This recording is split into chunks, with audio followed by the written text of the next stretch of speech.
So let's take a look at the map. If you take a look at the map, that number 54, which stands out, that is Lesser Poland. That is Małopolska. That's where Krakow is as well.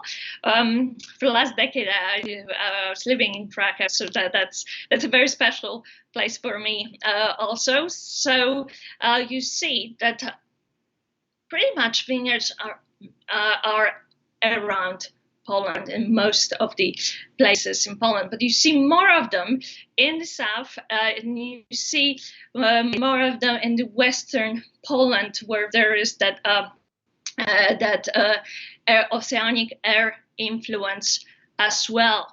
So, looking at a Polish map, if you ever want to travel to Polish wineries, you'll find them everywhere, but if you want to travel to many of them, you may choose from the different regions. So basically, there are mountain ranges in the south that will influence also the wine production in Poland as well. Take a look at this.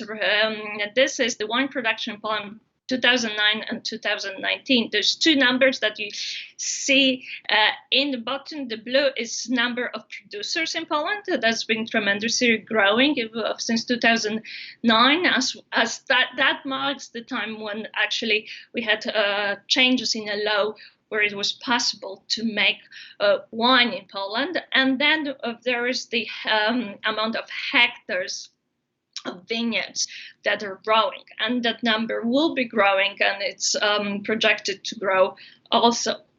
Let me see if I can make this work. If you pay close attention to those red dots, you will actually see that the development by region is changing tremendously, and we're getting more and more wineries. You actually seeing more than 295 dots there, because this also includes the development that have not been registered.